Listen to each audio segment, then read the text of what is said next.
Hai Sobat BC, jumpa lagi di Podcaster update dan terpercaya. Podcastnya Pusdiklat Bea dan Cukai, Beyond Boundaries.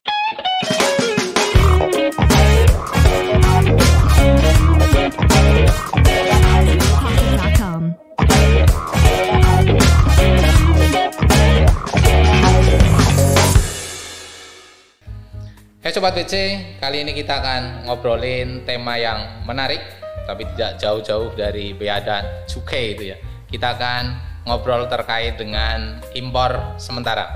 Saat ini saya sudah bersama narasumber yang kece ya, yang luar biasa, yang sudah pernah jumpa juga ini.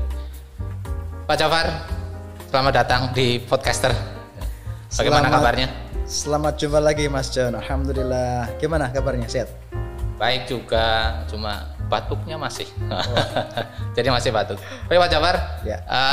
Kali ini kita akan ngobrolin tema yang menarik ya, yaitu terkait dengan impor sementara.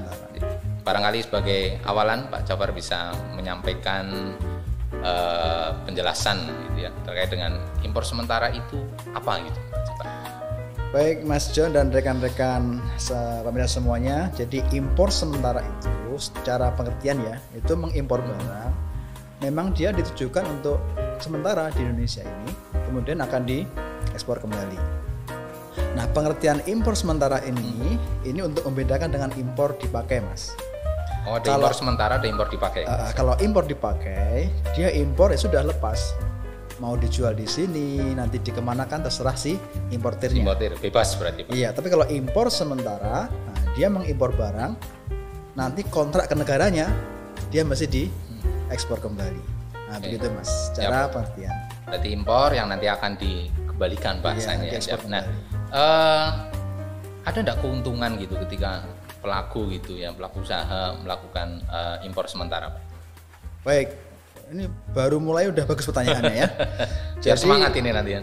Memang benefit atau keuntungan si pelaku usaha ketika dia dapat kemudahan. Ini kemudahan Mas ya. Impor sementara ini si importer itu bisa dua alternatifnya. Dapat pembebasan bea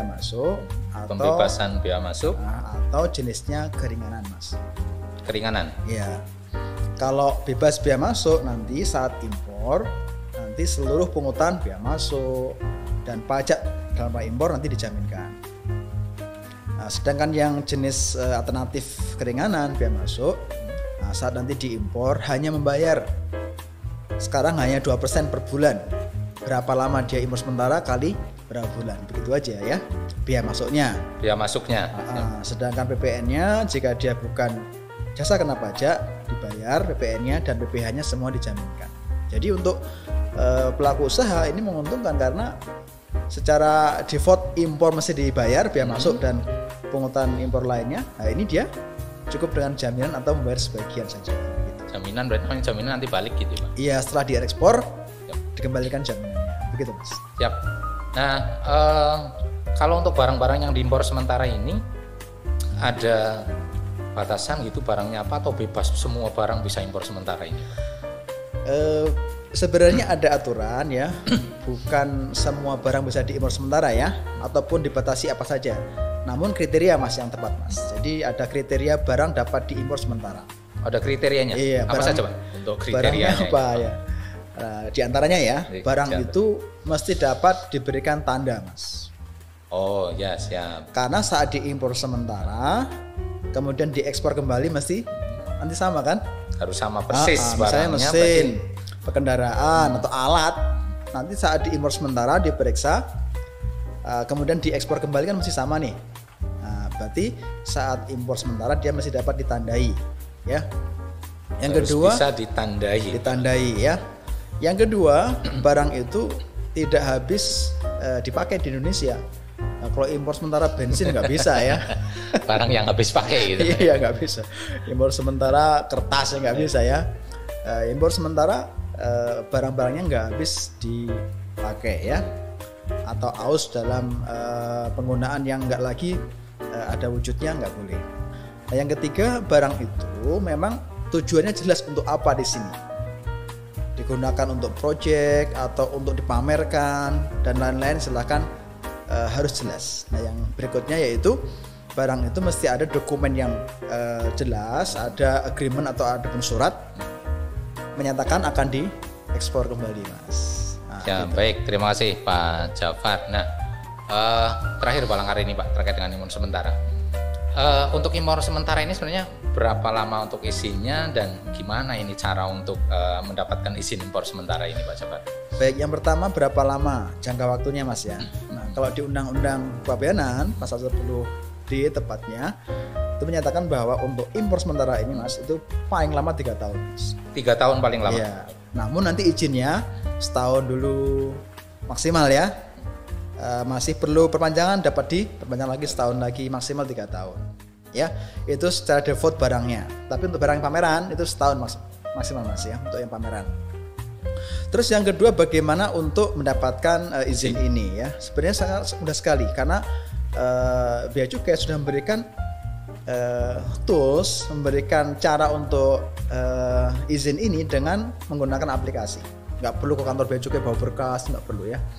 Nanti ada JSA impor sementara. Nanti si pelaku usaha silakan mengajukan permohonan ke Bea Cukai menggunakan aplikasi itu, Mas. Dengan nanti memberikan rincian ya, barangnya apa, kemudian berapa lama akan diimpor sementara, tujuannya apa, dokumen yang terlampir apa, silahkan dilengkapi.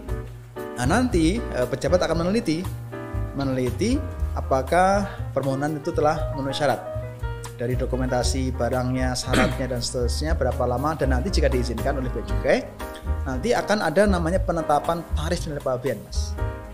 Jadi untuk impor sementara ini spesial karena kalau biasanya menggunakan sistem self assessment murni, jadi tarif bea masuknya kemudian nilai pabean itu oleh si importir.